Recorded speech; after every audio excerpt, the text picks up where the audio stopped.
Hey guys, welcome to my YouTube channel. This is Gurunatha, and today in this video we will understand what is transaction in SSIS, how to enable the transaction in our SSIS packages, and what are the types of transaction available in the SSIS. And finally, what are the benefits of having the transaction in our SSIS package? So we will understand everything about transaction in this video.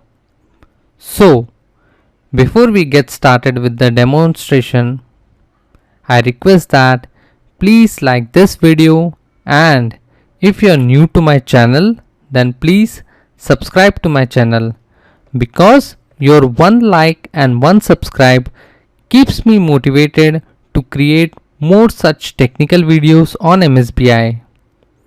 Now, without wasting any time further, let's get started with transaction in SSIS. So before we go and jump and start our practical demonstration in our Visual Studio, let's understand the transaction in our SQL Server. So for the same, let me just open up my SQL Server Management Studio. Now, let's understand with a scenario. For that, let me just open up my Paint here. Suppose that you have, let's say, 10 queries or 100 queries. So here I will write like query number 1. So query number 1. Let's suppose this query number 1 having some insert statements. So let's say query number 2, query number 3, query number 4, and query number 5. Okay, so you can see that. Okay, query number 5.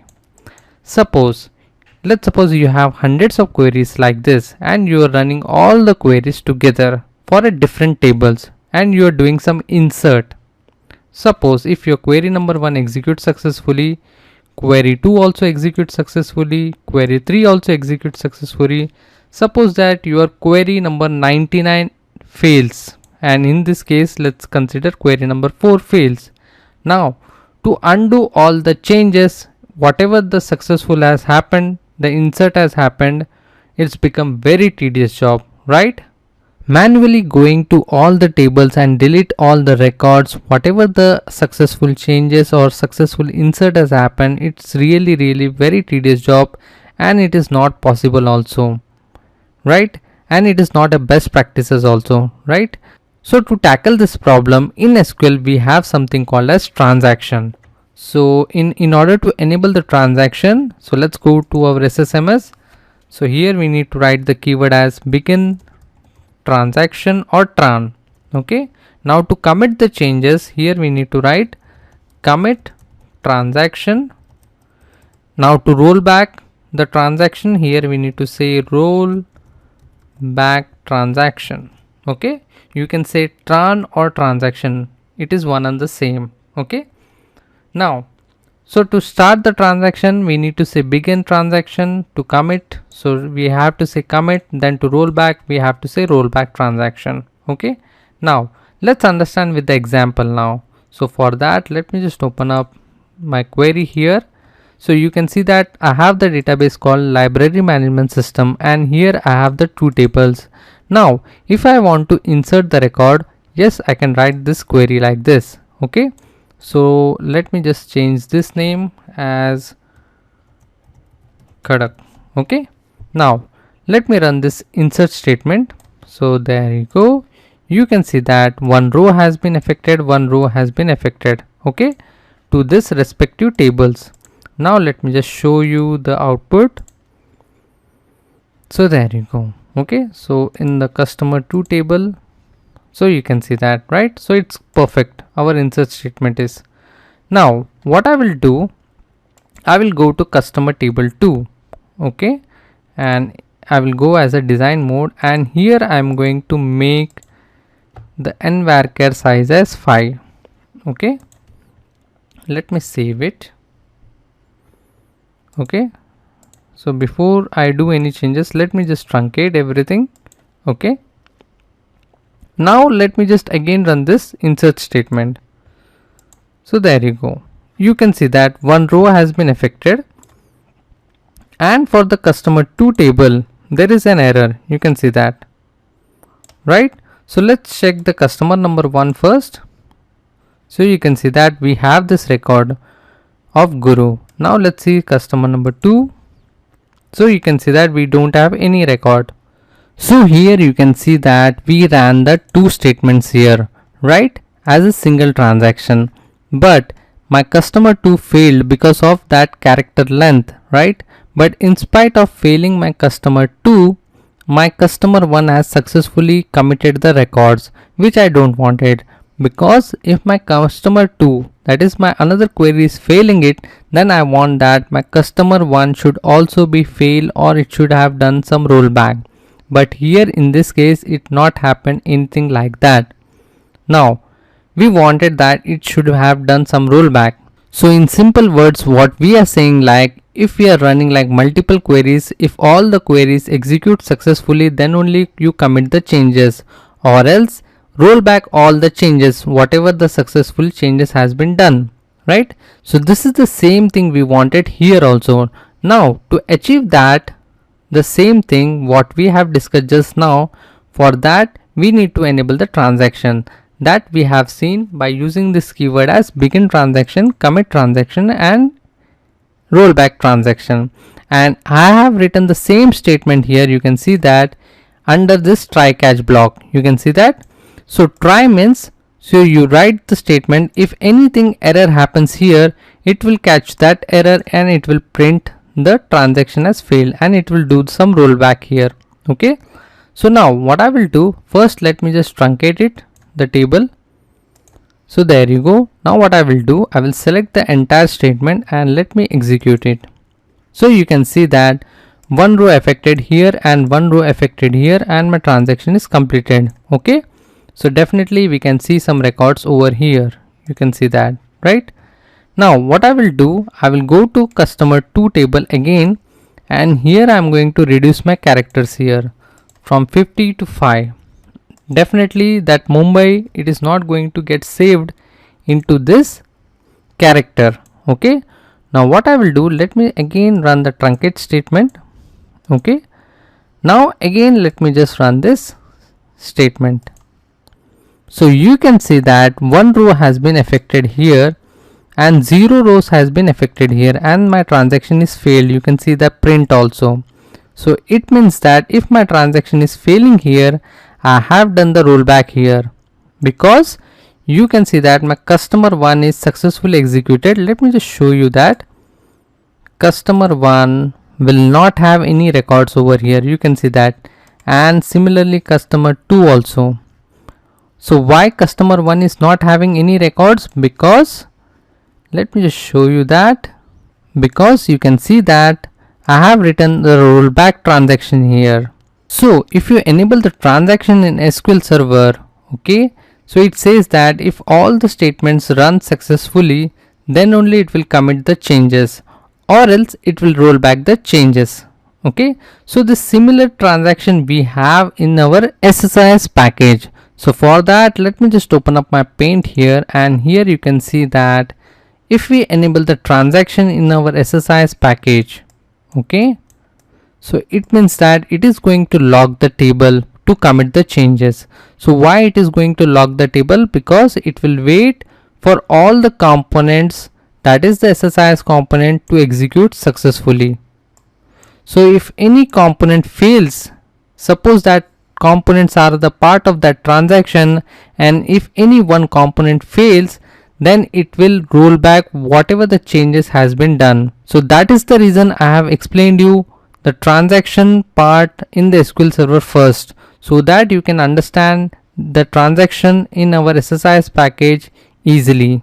So in simple word, if we enable the transaction, it is going to log the SQL table before committing the changes, and it will wait for all the component to execute successfully. Right? So now let's go back to our Visual Studio and let's understand the same transaction in a practical way. So let's go back to the Visual Studio. Now let me just go to my transaction package. Here you can see that I have created the simple example by using the execute SQL task, the data flow task and the script task component. So here in the execute SQL task, I have the simple insert statement You can see that I have written in my expression where I am logging the information of package ID and the package name with the current date. Okay, so this is just a simple insert statement. Now let me just show you my data flow task. So here you can see that I'm extracting the CSV file and loading that file to my SQL table. So here you can see that this is the table. Okay, now in the script task, for sending success mail, here I have not written anything, but here I just read one variable, that is the 2 emails. So you can see that in my parameter, right?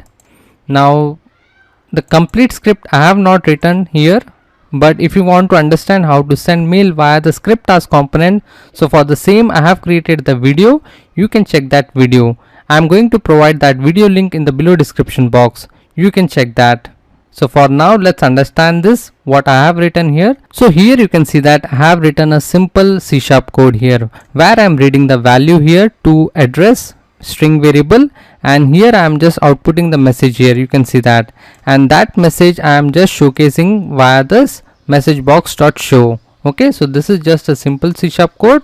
Now what I will do, I am going to enable the transaction here. So to do that, I will say right click and I will go to the properties, and here you can see that we have a property called transaction with the transaction options, that is supported, not supported and required. So these are the types of transaction available in the SSIS package, that is supported, required and not supported. Now in order to enable the transaction, we just need to set the property as required. Okay, now here I am not going to enable the transaction at the control level, but what I will do, I am going to drag and drop the sequence container here, and I am going to move all this component inside this sequence container. So now this sequence container will act like a parent container for all these components. Okay, so on this sequence container I am going to enable the transaction. So for that I will say required. So there you go, you can see that, right? So this is how you can enable the transaction here. Now let me just run this now. So there you go. So you can see that we got this error. Let's check that error, why we got this error. So let's go to our progress bar here, and you can see that my DTC failed to start, that is the distributed transaction coordinator failed to start here. Now to enable the DTC, we need to go to our services app and we can enable from there. So let's go to our services app. So this is intentional error. I purposely show you that because in case if your DTC is not enabled, then you can enable from here. You can see that. Okay, so you just need to say start here. Okay, there is one more way to start this DTC. So let's understand that. So for that, let's go to the command prompt. So I will say cmd, and here I will say run as administrator. So there you go. So here in order to start our DTC, here we need to write the command. So that is net start msdtc. Okay, I will say enter. So you can see that my distributed transaction coordinator service is starting, and you can see that it is started successfully. Okay, so this is how you can enable the DTC in your SSIS package. Okay, so I will say close this now. So it will run perfectly. Okay, so you can see that I will say start. So you can see that my package has ran successfully. You can see the message also, that is the mail sent successfully to this email ID. I will say okay, and I will say stop now. So now you can see that we have enabled the transaction at the sequence container. So whatever the components are present inside this sequence container will automatically join this transaction of the parent container. So how it will join the transaction of the parent container? Because of this property, that is the supported property. You can see that my transaction option property shows that it is supported here. So it means that if my sequence container is going to launch the transaction, then automatically all this component is going to get support to this transaction. So you can see that you have the same setting for data flow task and the same for the script task component also. Now let's understand with the different options. So for that, let me just open up my paint here, and here you can see that we have a sequence container and we have the data flow task here. Suppose my sequence container enables the transaction, okay, So then, and at the same time the data flow task component transaction option is supported, then this data flow task component will join this transaction automatically. Now this is the first scenario. Now we have the second scenario where my sequence container is enable the transaction here and my data flow task component is also enable the transaction here by setting the property as required. Now in this case, because the parent container has already enabled the transaction, so this transaction will be rejected and this data flow task component will join this transaction. Okay, now there is a one more case here. Suppose that if my sequence container has not enabled the transaction, then in this case, because my data flow task component has enabled the transaction, so it will go with its own transaction. Okay, now we have another case here. Suppose my sequence container has enabled the transaction and my data flow task component has not enabled the transaction, and at the same time it has set the property as not supported. So then in this case, my data flow task component is not going to join this transaction, so it will ignore this transaction, so it will run independently without transaction. So now this is a property of supported and this is the property of not supported and this is the property of required. I hope you understand this. Okay, so this is the use of this transaction types of properties, that is the supported, that is the required, that is the not supported. So in simple word, if you say that if my parent container has enabled the transaction and if my data flow task has given the property as supported, then it will go and join that transaction. If it is given the property as not supported, then it will not join that transaction. In case if my data flow task component has a property of required, then definitely it will ignore that and it will join the transaction which is running at the parent container. Okay, so now let's go to our Visual Studio. Now here what I will do, before doing anything here, what I will do, I will start my package and let's run the package once. So you can see that my package has ran successfully, and let's check our database table. So you can see that my table has got the records here and even my insert has been happened here, you can see that. Okay, with the date, with the package name, with the package ID. Okay, now what I will do, let's go and create the intentional error. Before we go and do that, let's understand this scenario. You can see that my transaction was enabled and because my all the component has ran successfully, you can see that the data was committed by the execute SQL task and the data flow task successfully. Now what we will do here, we are now going to create the error intentionally and let's see whether these two components is going to commit the data or not, or it is going to roll back that data. So let's check that with the intentional error. So for that, let me just go to my script task here and let's create the error. So I will say edit script. So here I am going to add a mail address here, that is a mail address equal to obj address equal to new mail address. There you go. And here I am going to pass my to address here. Now this value, it is coming from this variable, that is the to email parameter. Okay, and to get this mail address class, we have imported the namespace here, that is using system.net.mail. Okay, so I will save it and close it and I will say okay. So now what I will do, I will go to my parameter and here I am going to remove this value. Okay, so that my class object is going to get empty, and if it is empty, it is going to throw an error. Okay, so now if it is going to throw an error, definitely this component is going to get fail. So we want that this two components should also roll back the changes. Okay, so now what I will do, I will just start. So there you go, you can see that we got this error. I will say close and I will say stop. Now let's go to our table and check whether that data is committed or not. So what I will do, I will say run this So you can see that we don't have any record over here. And let's run this also. You can see that we don't have any record over here also. So it means that because we have enabled the transaction, you can see that this two component has not committed the data to the database table. Okay, because one of the component of that transaction has failed. Now what I will do, let me disable this transaction. So there you go, I will say supported. I will just disable the transaction and again I'm going to run this package. So there you go, I will say stop. So here it should be committed now. You can see that. Okay.